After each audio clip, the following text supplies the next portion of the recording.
welcome everybody. I'm so glad that you all came out. And we're going to get the opportunity to hear from Jessie Thoreson.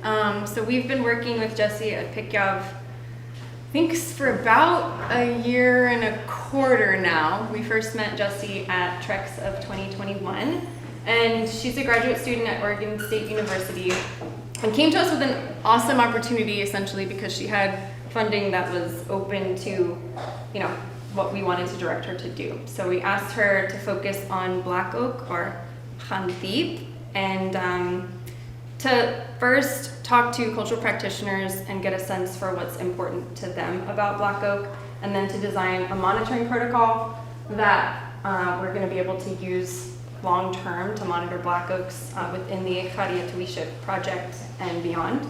So we're really excited to have her on. She's been awesome to work with, and she's multi-talented, as you can see, and she's also quite an artist, so it's been awesome to see her presentations because she really portrays a lot of the information visually. And then tomorrow we're going to be doing a field trip for some folks to learn the protocol, and it's going to be something that lives at DNR and something that is institutionalized at the tribe, which is a really important part of the process. I've had the honor of being on both her Pikyav committee and also on her Oregon State Masters committee, and so I'm really excited to introduce her to you guys. And she's going to give a talk, and then we'll have a little bit of a discussion and eat some lasagna and some fish, thanks to Clarence and Willard for providing that, as well as some salad. So without further ado, thanks so much for being here, Jessie, and thanks everybody for joining. Thank you for the introduction, Colleen.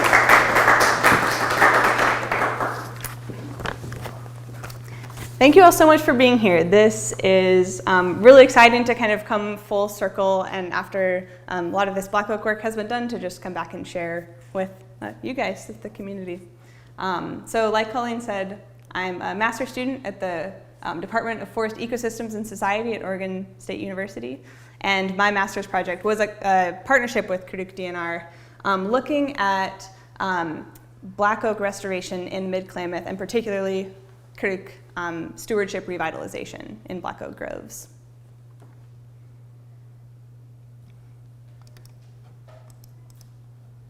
We got it. Yes.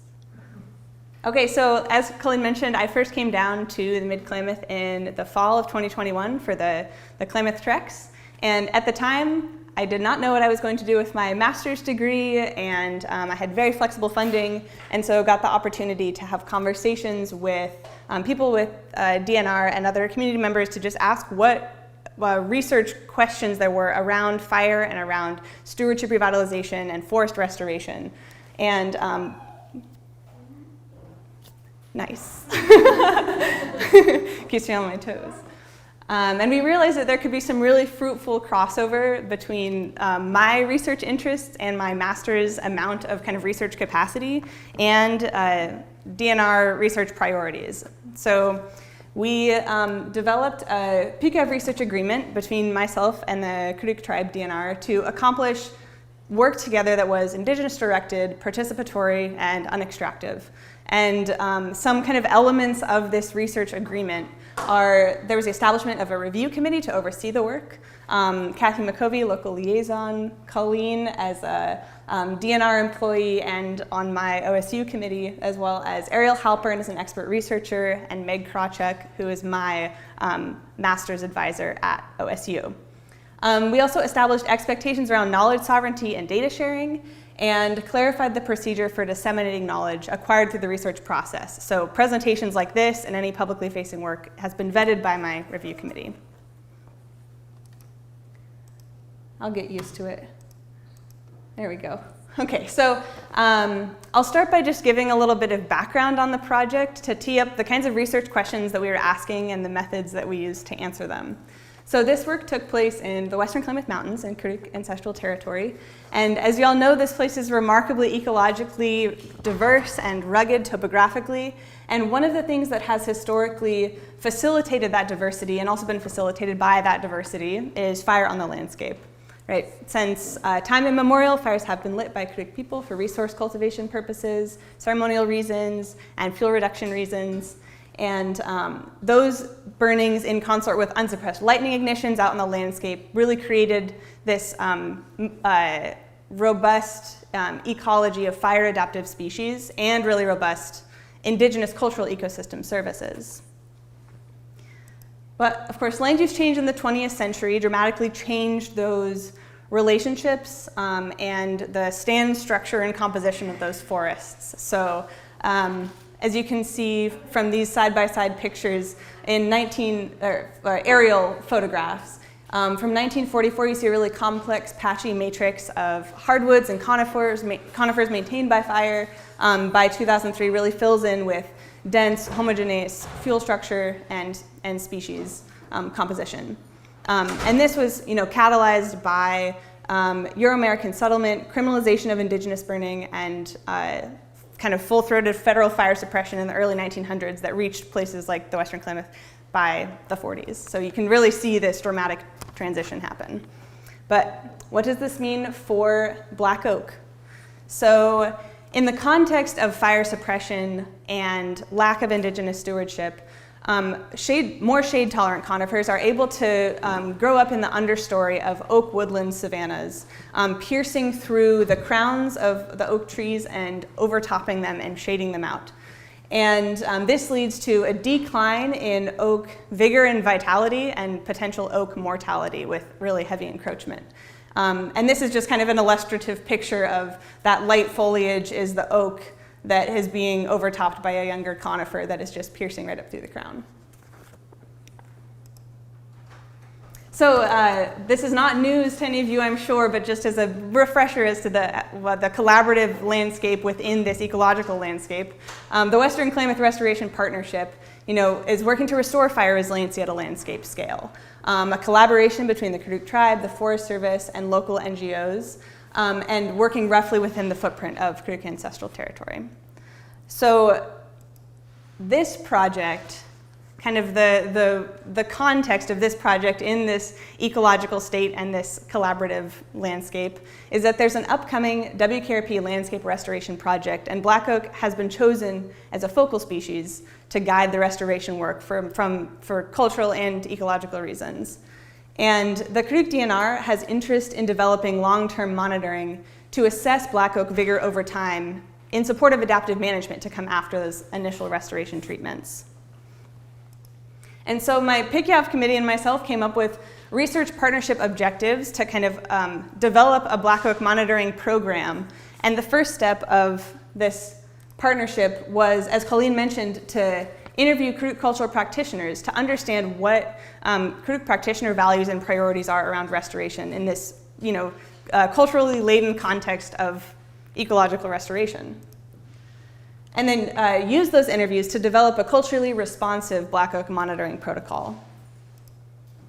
And then in the last summer, implement the black oak monitoring protocol within the restoration footprint, analyze the initial oak grove plot data, and then finally institutionalize this protocol within DNR so that once I leave my master's role, the project can continue on and monitoring can continue of these black oak stands.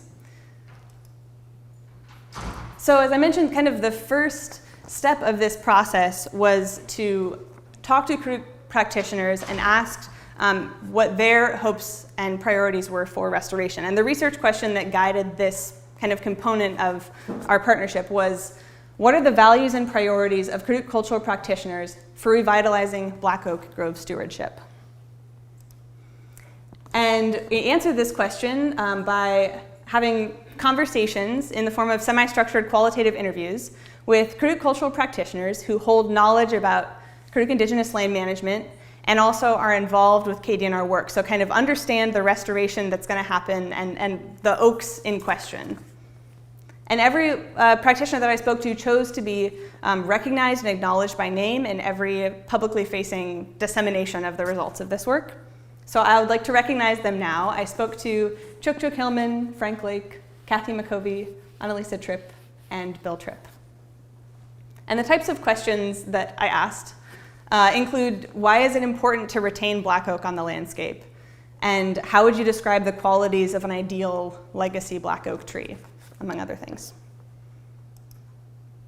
And kind of the cross-cutting themes that came through in these interviews, came through in all interviews, was that revitalization requires more than the restoration of black oak trees. It requires the mending of a relationship between Karuk people and oak groves. And practitioners emphasize that stewardship revitalization must be thought of as cyclical and not linear. And so in an effort to kind of represent and visualize and synthesize these kind of foundational results, I, in collaboration with practitioners, came up with this fundamental system of ecocultural stewardship of oak groves.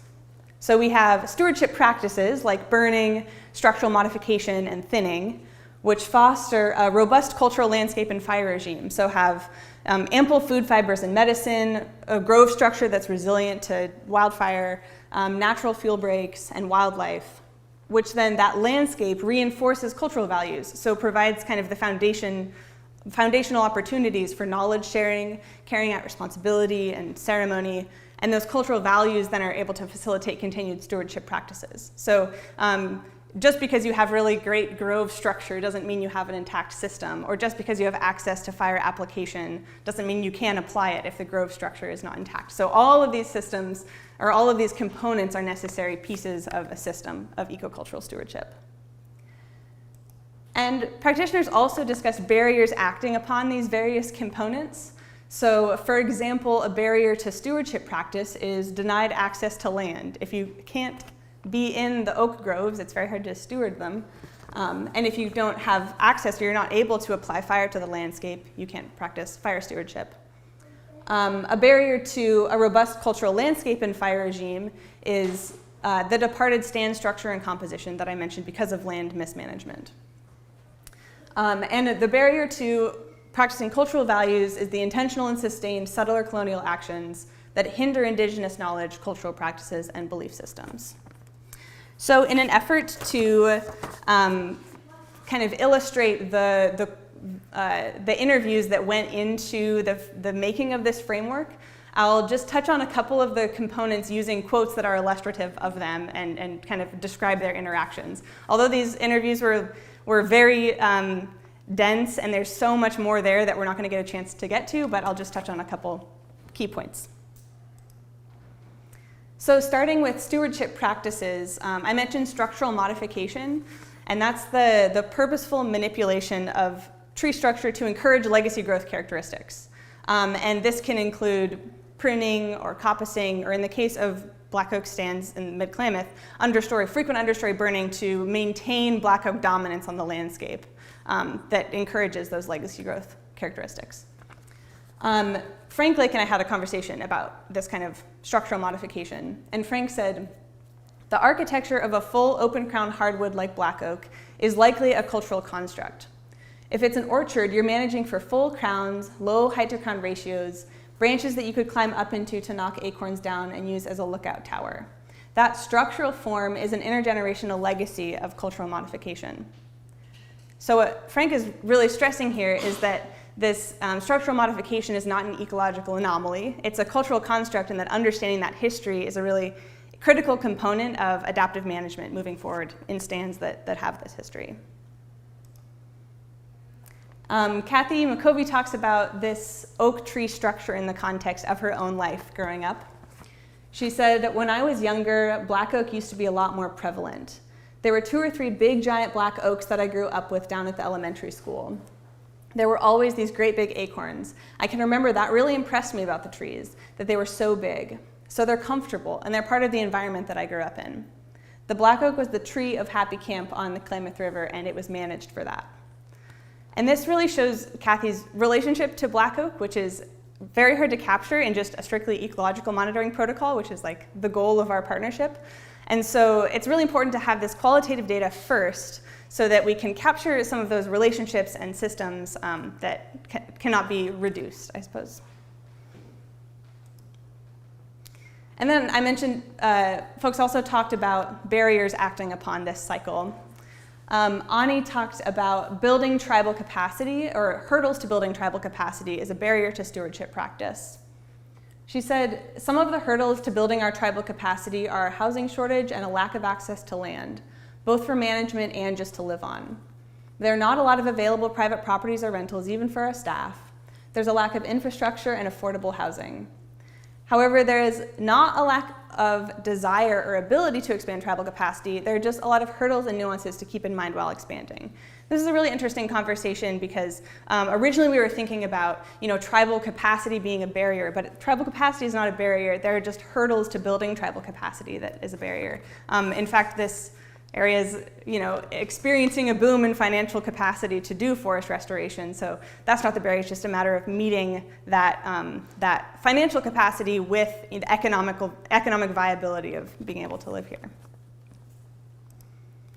And then finally, people talked about the solutions to breaking down some of these barriers and restoring this fundamental cycle of stewardship.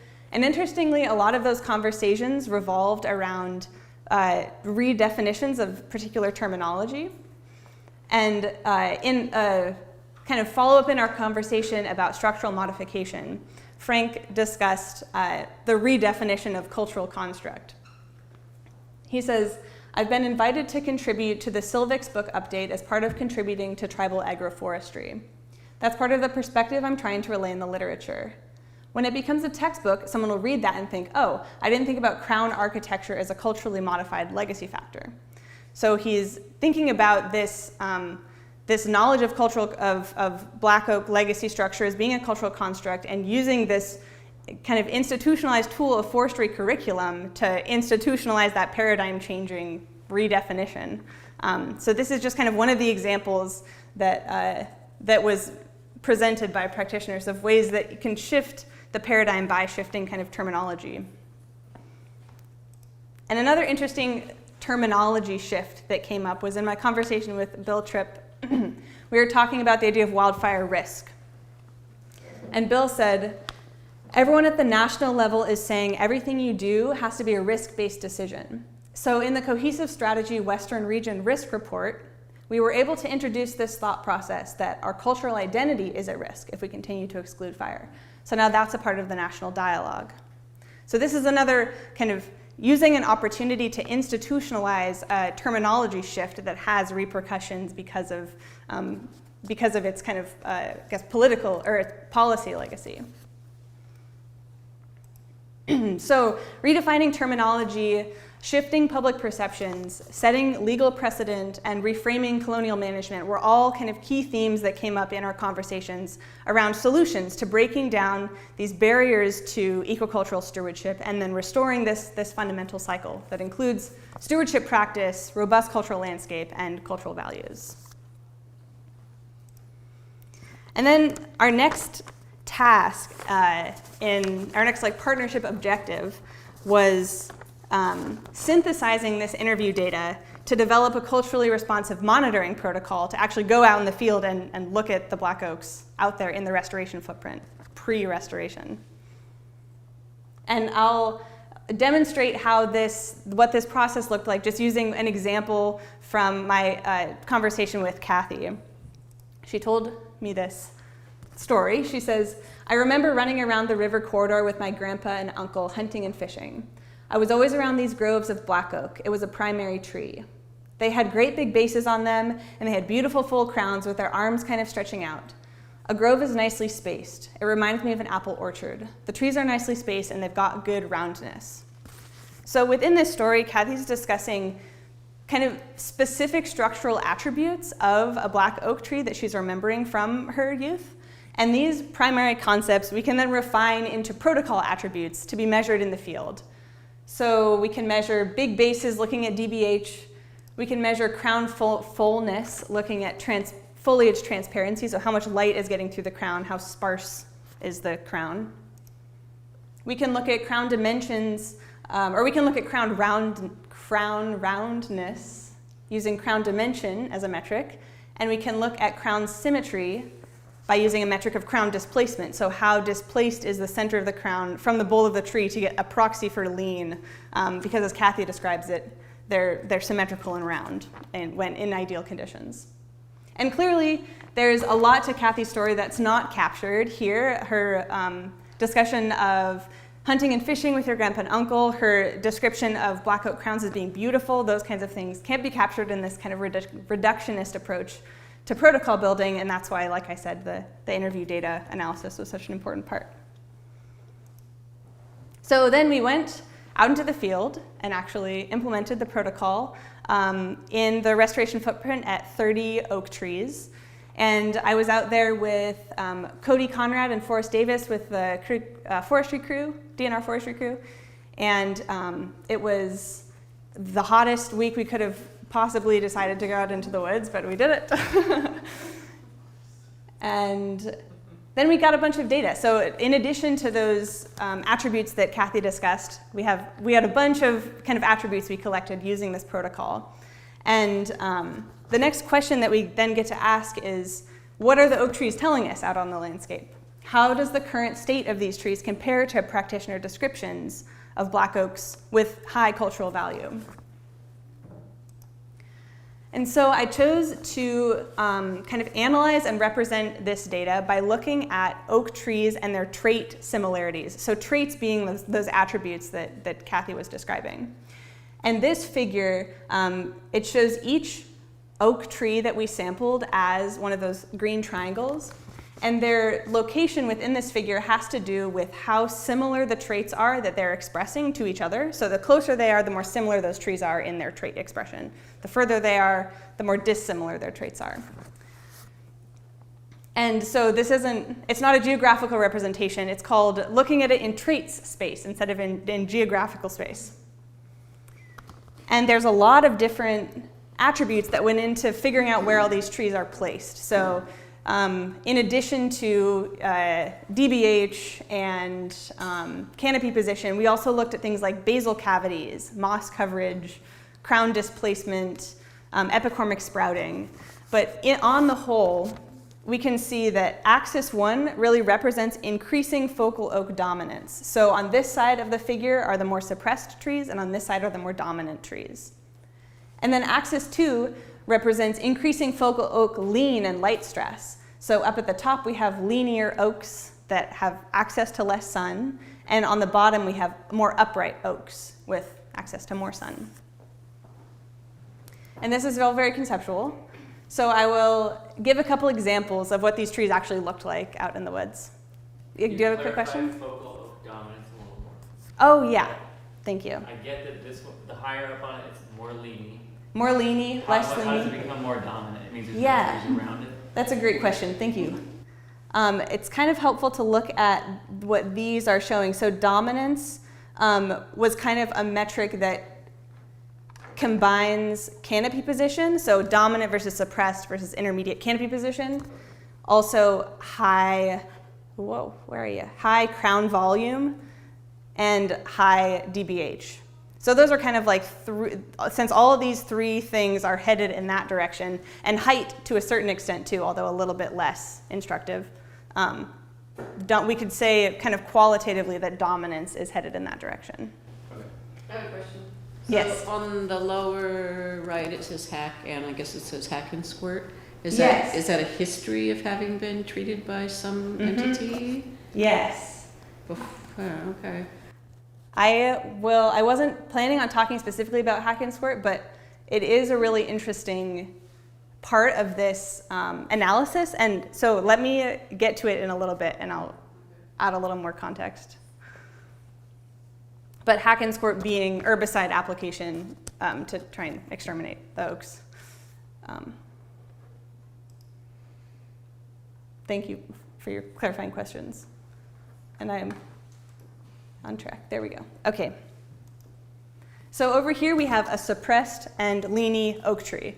So you can see it right here. You can't even see the crown. It's like way over there. It's a very encroached stand, and it's not got much, legacy characteristics. It's just kind of trying its best to reach for the light. And then on the other side we have a more dominant tree, not totally dominant, but more dominant. And it's more upright, so you can see it's getting more sunlight. We're seeing epicormic sprouting on the bole. It's definitely much girthier, so more dominant, but still experiencing encroachment. And way over here we have our most dominant tree. but it is also very leany. So it's a little bit hard to tell how big this tree was, but it was our most massive tree that we sampled. And you can see it's got a split trunk, and the bulk of the crown is way over there. So it is leaning a ton, but it's still super vigorous and dominant. And its canopy position was dominant, biggest DBH, one of the tallest trees. And then, a lot of them fell right in the middle. So we have trees that are neither dominant or suppressed. They're neither leany nor upright. They just kind of fall in the middle in these like moderately to heavily, I guess, encroached stands.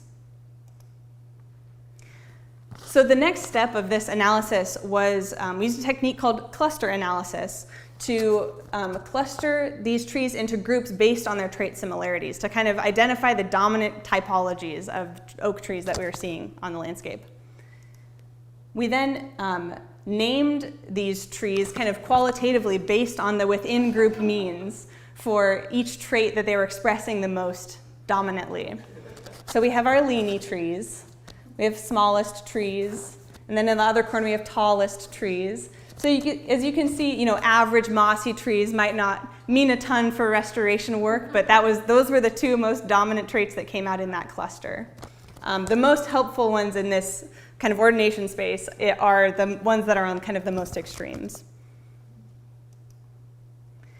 And so that's really helpful in terms of understanding what we actually see on the landscape, but how does this relate to the cultural values that were expressed by practitioners in those interviews?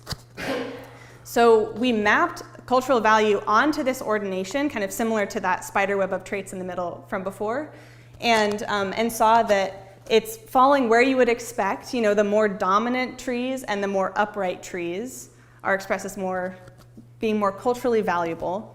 But in addition to that, interestingly, if we kind of add back all of these traits again, you can see it's not just dominance and uprightness. It's also what I'm kind of have been calling like high cultural value traits, or not high cultural value, high character traits.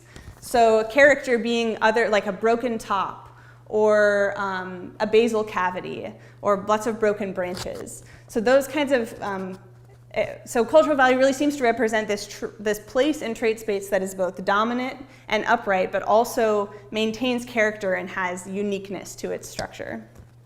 And here's where I will talk about hack and squirt. So it was interesting because hack and squirt, obviously, you could call a very negative cultural value, right? Hack and squirt is not a thing you would associate with a high cultural value tree. It's not a culturally valued act. But it still fell pretty squarely with cultural value on this ordination.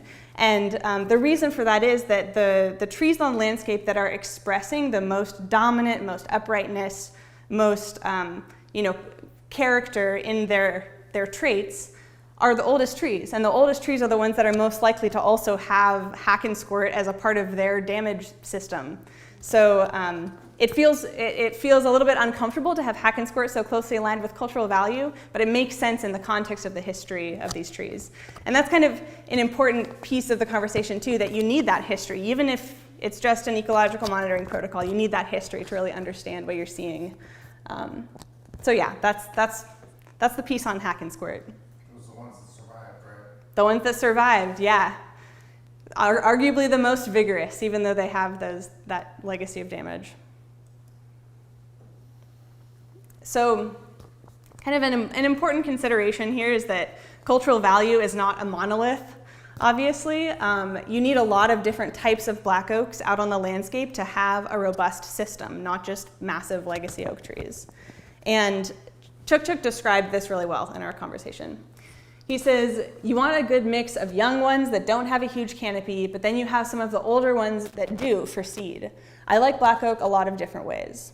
I don't mind a nice black oak where the top fell out and the birds and squirrels and other animals are using it for different things.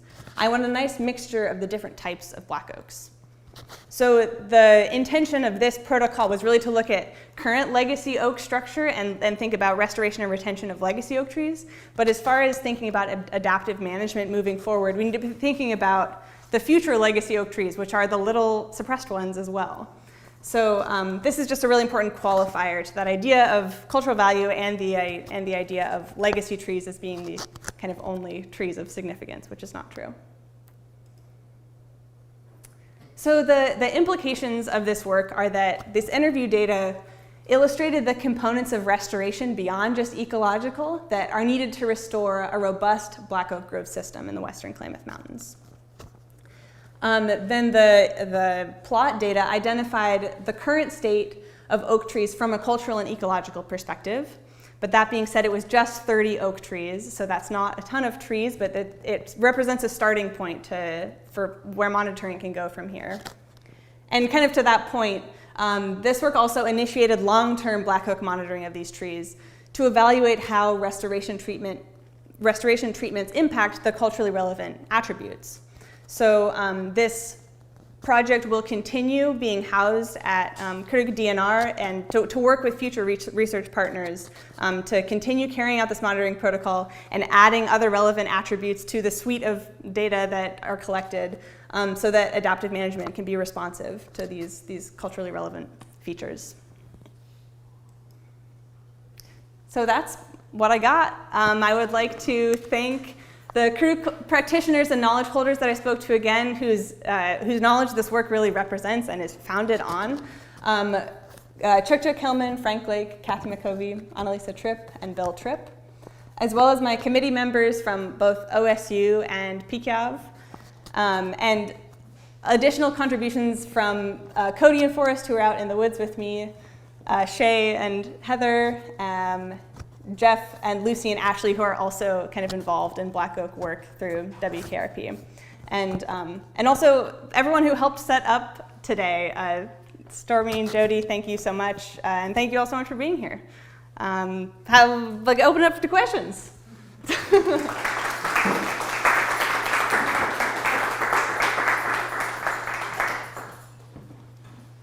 And we can also just chat. I mean, we got food, so hang out and eat and chat. What's the actual work to restore the grove? Is it taking out the Doug fir?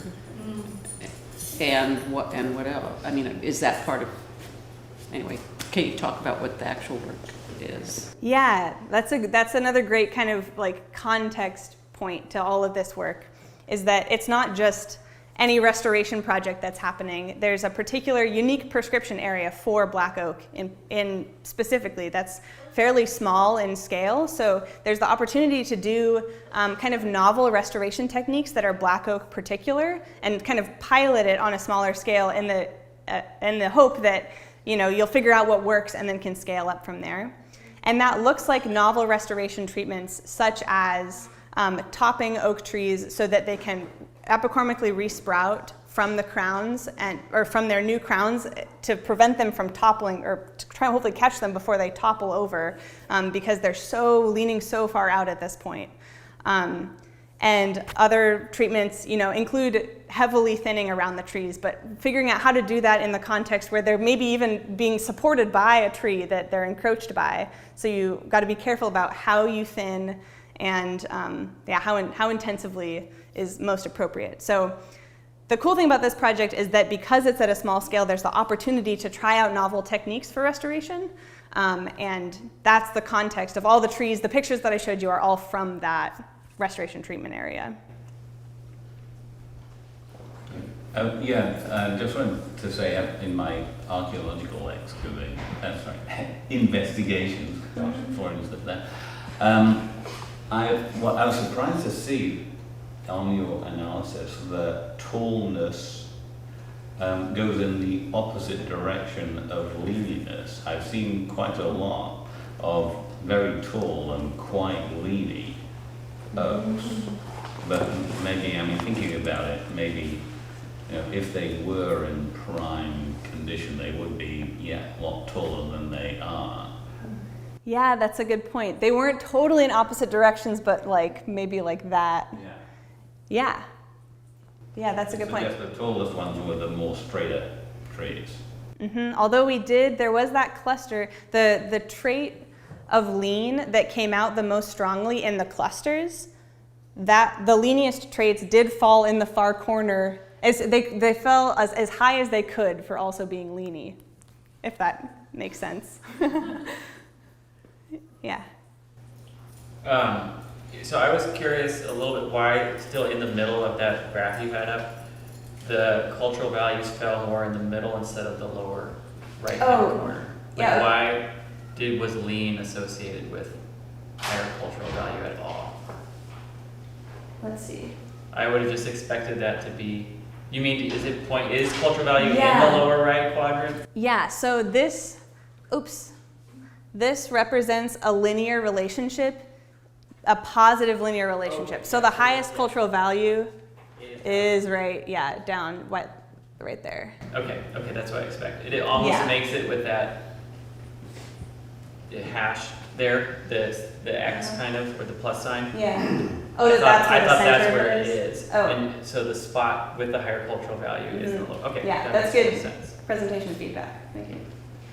And then how does this interface with like a TANO protocol? Oh, that's a really good question. I guess within this upcoming restoration project, there are also there's also a tan oak UPA, unique prescription area. Although, and in fact, those prescription areas overlap a little bit. So there is black oak, tan oak overlap, and there could be overlap in where those plots end up, but I have not interfaced with any of that work, any of the tan oak protocol development work. Another just quick comment about that graph of the cycle of management, the three green things going around. Just, I think you said this, but I'd just like you to emphasize it in other presentations maybe, that if that cycle is intact, then it is entirely possible for a family, a small group of people, to maintain that. But if it is broken because of the barriers that you described, that your cultural practitioners have described, it takes millions of dollars and many, many years to restore it to that condition. Yeah, that's a really great clarification. So, the tan oak, so this area is, I think, hoping to be proactive in fending off or slowing down the approach of sudden oak death. And tan oak, west of Happy Camp is the preferred acorn, and don't want to lose 90% of the tan oaks between here and the coast, as has happened in other places. So the topping of black oak in this project, it just seems strange to me that the trees are tall because they're competing with Douglas fir, and I didn't grow up around here. I grew up in the Bay Area, where people were doing tree work, and what I learned is called the wooey. I didn't know about the wooey when I lived in the wooey down there.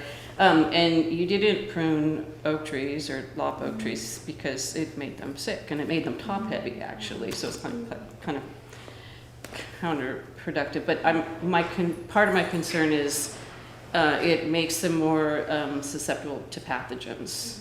And if sudden oak death is riding on a warm, wet spring like this, and riding on the weather, and riding on human beings doing dumb things and bringing it in, it's scary.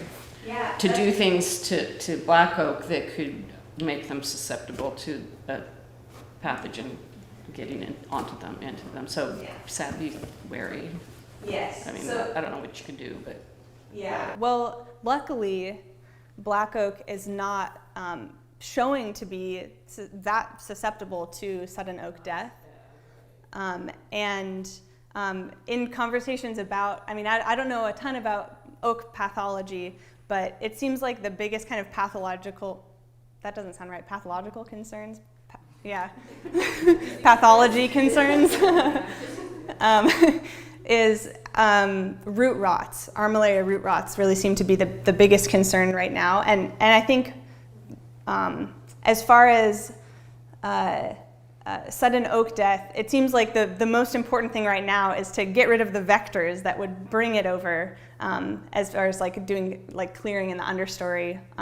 But black oak susceptibility to sudden oak death is seeming to be less of a concern, although it's still a wound. You know, it's still a wound of consideration. And the Phytophthora can change, and when it runs out of its favorite species to attack and kill, it chooses new species. It's done that in Europe.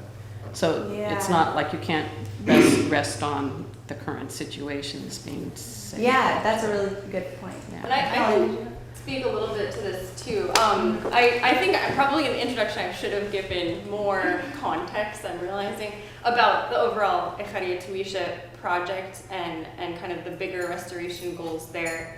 So I'll maybe do that now a little bit. But essentially there are these unique prescription areas within that project. That project's not yet gone to scoping and public comment, but will hopefully sometime, maybe this summer?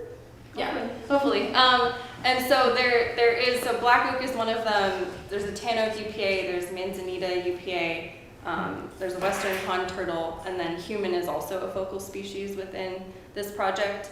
Chook Chook had actually been the one who'd, when he was working at DNR, proposed the topping because of seeing a bunch of these black oak, like leaning black oaks that had been falling down post restoration treatment work, doing thinning and burning. The original efforts had been around like trying to get rid of the Doug fir, and that is, you know, the main encroachment and causing all these leans. But then with wind throw and snow, a lot of them were falling down, and maybe some of the root rot has also been a culprit of that as well. And Heather can probably speak more to some of this stuff too. But so this we're not planning to like top all of the I don't want to scare everyone like, oh my gosh. So this is part of like doing an adaptive management. We have the opportunity to try different methods of restoration work. I mean, you know, we could just focus on, you know, bringing in new black oak seedlings and letting them grow from, you know, babies, but we wanted to try to be protecting these legacy trees on the landscape. So that was like really, we focused Jessie's project specifically on that and creating a monitoring protocol that we could track that. And so we're going to be doing that with a small subset of trees to see if it helps.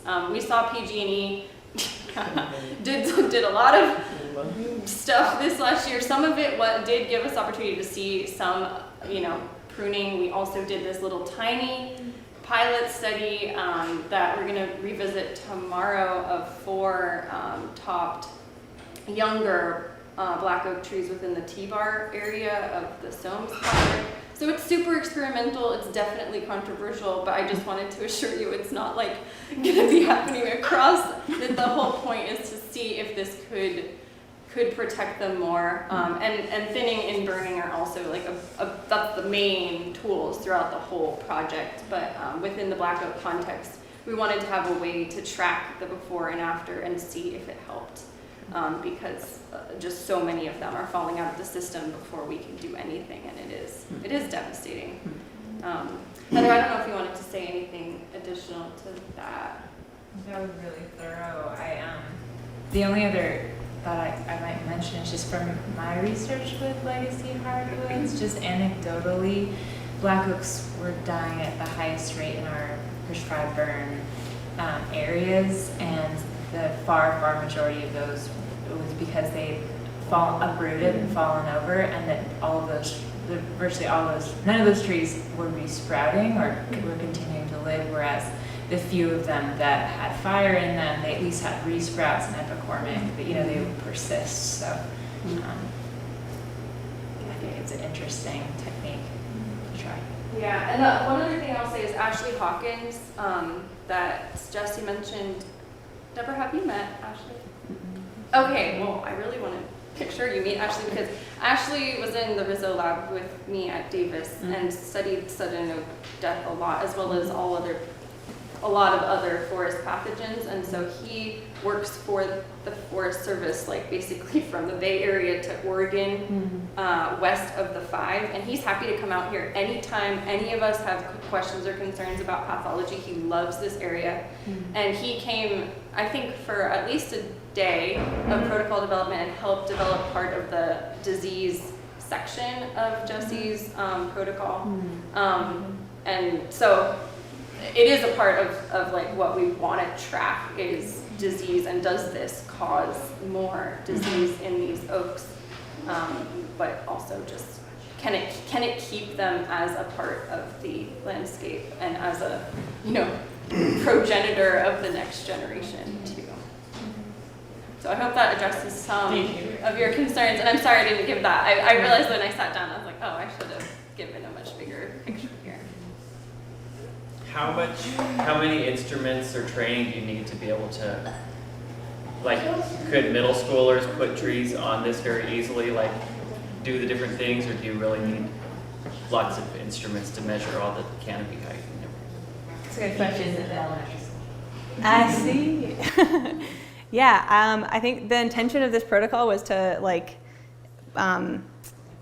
to marry feasibility, kind of easy teachability and replicability with a really robust protocol. So part of the intention in building it was to keep it simple enough that as different research partners are involved and different crews are working on it, that it can be, that the quality is maintained. So I would say it took, I guess, Cody and Forrest and I a day to get kind of onboarded and calibrated together. But as far as the tools we were using, I mean, a laser rangefinder and a hemispherical densiometer were for canopy closure were the most kind of exciting tools that we used. So yes, potentially for little ones. Mm-hmm. And we're also going to be working with Jessie over the next week and a half to develop some lessons. So we'd definitely love to get your feedback and stuff.